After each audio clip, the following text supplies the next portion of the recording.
FF was going to leave me speechless. Good morning, I'm Mattie Schmitt, and I'm Professor Emerita at the University of Rochester School of Nursing, and I represent the American Academy of Nursing at the forum. I've been asked to provide a broad framework for the committee's work within which they will focus on a specific narrower range of work in the short time that they will be convened.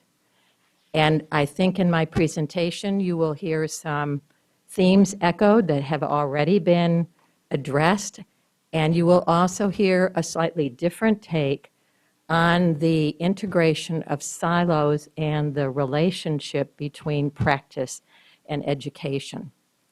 And I have 29 slides in 30 minutes.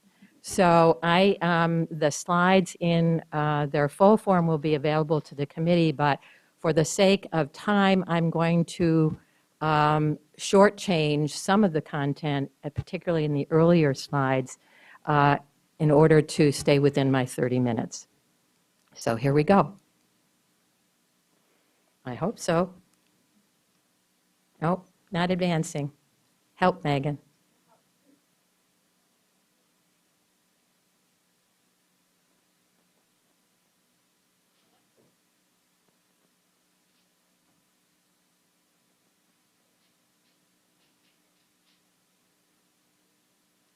Now we go.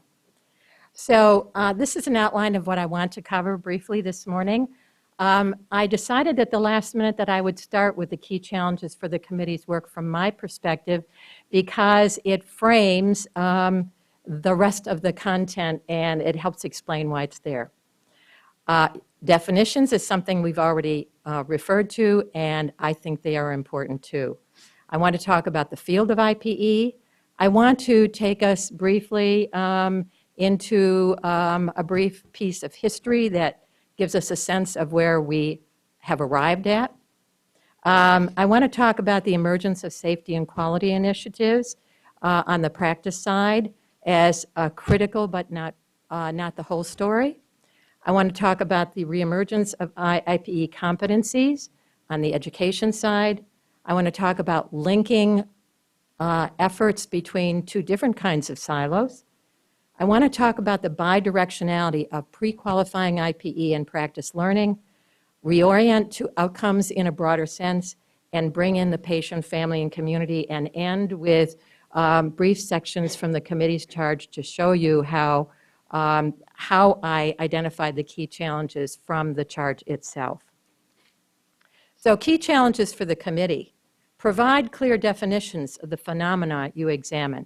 We've already heard some comments about that, and I'm going to talk a bit more about the definitions that I think are crucial. Succinctly capture and integrate what is known about outcomes of IPE, integrating across practice and education silos. That is, what is the current state of the evidence? And we've already heard that this is a problematic area and that that's not your entire job. Think innovatively and transformationally about methods to examine outcomes of IPE going forward. Identify the gaps in our knowledge, as well as the limits of what even the best IPE can do in the larger context of education and training. That is, IPE, as we've heard in the forum, is not a panacea. It is part of the answer that we want to get to. Definitions. All of us are familiar with the WHO definition on what interprofessional learning is, the about, from, and with part of this. Key additions to this is to enable effective collaboration. That's the quality of care piece, I think, and improve health outcomes, and that's the distal end of this process. CIPE, we haven't said anything about this morning, is continuing interprofessional education for practitioners, which is distinct from learning as in workplace learning. And IPP, interprofessional practice, is when we all work together from our different professional and non-professional backgrounds with patients, families, carers, and communities to deliver the highest quality of care and ultimately, we hope, improve outcomes of care. Other definitions that are going to be crucial to the committee's consideration are definitions of what safety is from the training side. And I offer some suggestions here, but the emphasis from my point of view on safety is minimizing risk of harm, reducing the negative components of quality. That is, the things that we don't want to happen in our health care and health systems. Definitions of quality of care. This gets a little stickier because we have lots of perceptions of what quality is. Some are more inclusive, some are less inclusive, but you see on this slide that safety is fundamental, but is not the whole story for quality. Various groups have identified things like effectiveness, patient-centeredness, timeliness, efficiency, equity, and accessibility as components of quality. A very large agenda. So I offer these definitions, and I note Mitchell's definition from a handbook on quality and safety for nurses is quality of health care in the terms of positive indicators, in contrasting with patient safety. I'm going to go quickly over the key aspect of this slide because it's far too much to read, but it ends with a statement about what we know about team development as being focused within the team itself, whereas things like crew resource management and our more up-to-date versions of that help extend the implications of team development to an organizational or system context and the development of a safety culture. Other definitions that I think you're going to need to grapple with have to do with the outcomes, access, care coordination as a critical dimension of quality, around which there is a huge amount of work ongoing, particularly through the National Quality Forum. Clinical outcomes, costs, and as we've come to appreciate in the forum, value. Because in the forum we have discussed the issue of, in the US, we talk about decreasing costs, but how in a global context, it isn't about decreasing costs. In many instances, it's about increasing spending in the healthcare sector. The field of IPE, you see the elephant there on the slide. This is the elephant in the room. The field of IPE is a broad model educationally. We have simultaneous work ongoing related to different parts of the elephant, and I'm going to show you a graph in a minute that illustrates that. It is evolutionary, and I'll say something more about that in a minute. It is worldwide, and it is different from training. So here's the graph I promised. This is what's going on simultaneously. Work in pre-licensure education, work in graduate education for those who receive graduate education, and work in the practice context. And in the practice context, we've got two pieces that are going on in developing simultaneously. One is changes in what we think of as traditional formal continuing education and the integration of interprofessional learning into those formal continuing education events. And we have much more attention being focused on the workplace and the training for improved working together going on in the workplace in a more formalized way. Now, you see that the circles have two parts. The first re-emphasizes that we are not talking about replacing professional expertise. As Harrison Spencer noted in his comments, it's the diversity of what we bring to the task that matters. But what has been missing, and I've organized in the center of these circles, is an interprofessional context to that work. And you'll see on your right-hand side the integration of formal continuing interprofessional education as part of practice learning. I also want to point to the purple arrow, which is critical here for the comments that I'm making, because I believe that we have a lot to learn from what's happened in the practice context and training back into what we need to learn in interprofessional education. And I'm going to talk more about that arrow that completes the circle. So now a little trip through history. Primary care leaders pushed team-based care in the mid to late 1960s and into the 1970s. What were the drivers then? And I've put a few of these on the slide. Access to care issues, particularly for the underserved. Workforce issues, such as professional shortages.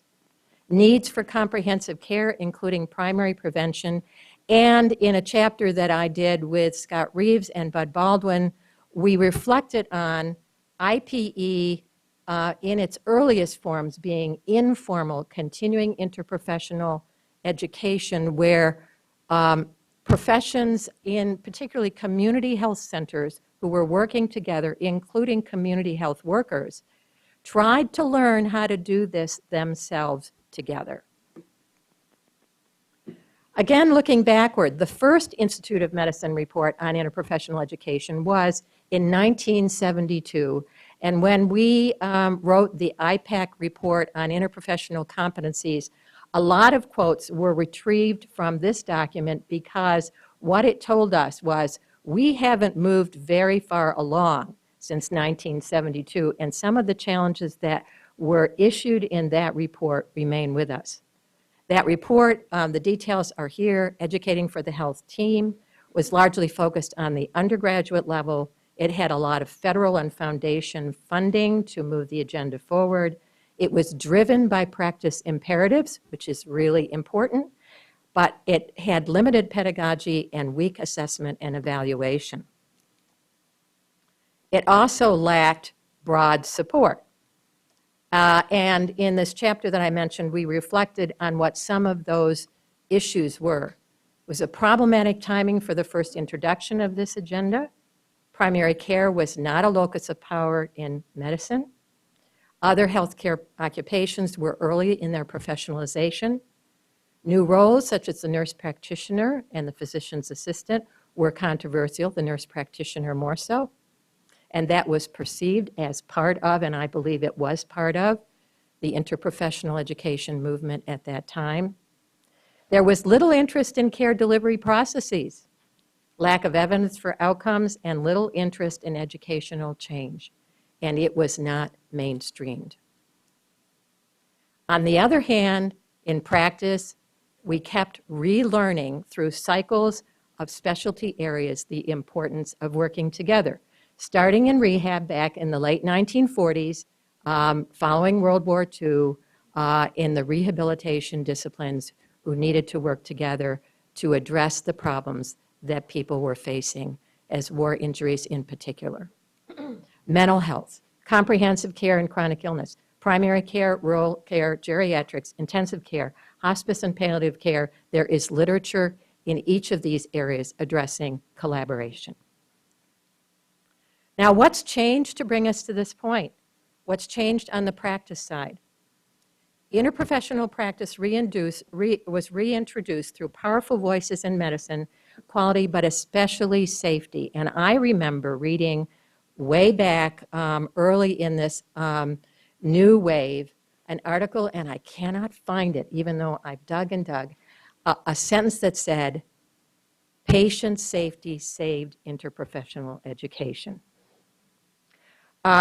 We know the IOM reports that put us all on notice, but this rolled forward primarily in hospital settings around poor care delivery processes, communication issues, lack of coordination and teamwork, and the incorporation of all kinds of knowledge from diverse fields to help us address this very serious problem in healthcare delivery. We had an integration of educational initiatives within that movement, and this details that history, starting with the IHI, late in the 1980s, established to accelerate use of best practices in healthcare, reduce errors and waste, and control costs. Early on, in 1994, they founded the Interdisciplinary Professional Education Collaborative, what I call the first IPEC, And the work done in interprofessional education in that group was consistent with the focus of IHI. And from the beginning, this work had an interprofessional education component. Then we saw the introduction of the CUSIN competencies in nursing. That stands for Quality and Safety Education in Nursing. And currently we have the IHI Open School, started in 2008, scaling up safety and continuous quality improvement education for the health professions online and in local chapters. So on the practice side, this educational component emerged specifically focused on safety and quality improvement. But the agenda for interprofessional education goes beyond safety and quality of care narrowly defined, maybe not so more broadly defined. Why are we here again? Because some of the issues that propelled the first effort are still with us, and I would argue in more dramatic form. Access. But what we talk about now is the ACA in the United States and patient-centered medical health care home, and we have models, models, and models there. A great deal of experimentation going on with what collaborative practice looks like when we address a broader set of outcomes. Comprehensive care, and now we're talking about integrating mental health, primary prevention and chronic care management needs, and we are integrating the electronic health record and other technology. Care coordination, but more so we're talking about not only within an episode, but across time and across settings in the emergence of ACOs in the United States. Public health and the importance of population health management, cost issues, I think somebody already used the phrase bend the cost curve, and workforce shortages that gets us to the conversations about full scope of practice, new roles, and new professional schools. What about on the education side? We've had the continued development of health professions, systematic reviews supplying some IPE best practices, a declared need for a continuum of IPE, as you saw on the graph that I put up earlier. Learning to improve teamwork, team-based care, and outcomes. We have better pedagogies and methods, and we have interprofessional competencies. What about those competencies? They have emerged from efforts to improve safety and quality, such as with the IHI IPEC group. We have team steps, we have CUSIN, we have those competencies promulgated by educational organizations, such as the IPEC competencies. And we have those generated by institutional efforts, which we tried at the time that we wrote the IPEC competencies to look at what was happening at the institutional level. And we have those produced by other countries and globally. So what is the evidence that IPE training and education make a difference? I'm not going to spend a lot of time on this because this is part of the work of the committee, but my take on it is that the evidence is currently siloed. That is, we have evidence on the training side and in practice, and we have evidence for learner outcomes on the IPE side. Evidence for the impact of pre-qualifying teamwork education on practice performance and clinical outcomes is missing.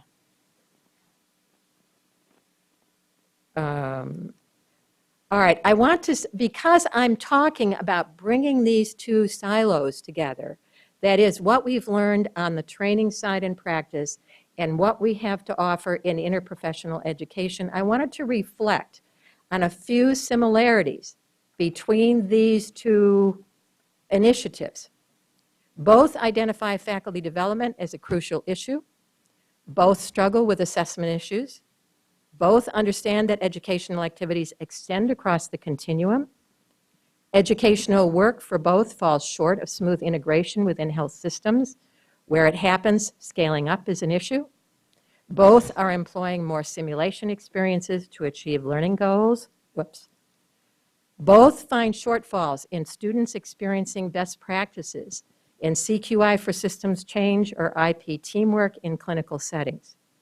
Both desire to positively impact quality, but both experience a gap between primarily educational activities and translation application in real practice experiences. Both are dealing with the integration of patients and families and communities as partners in the patient safety, continuous quality improvement, and IPE efforts. Both need to move beyond a focus primarily on medicine and nursing, and both need additional research to demonstrate the valued impact on outcomes of care. So linking efforts, integrating the two marries IPE pedagogy and scholarship with a sharper outcome focus.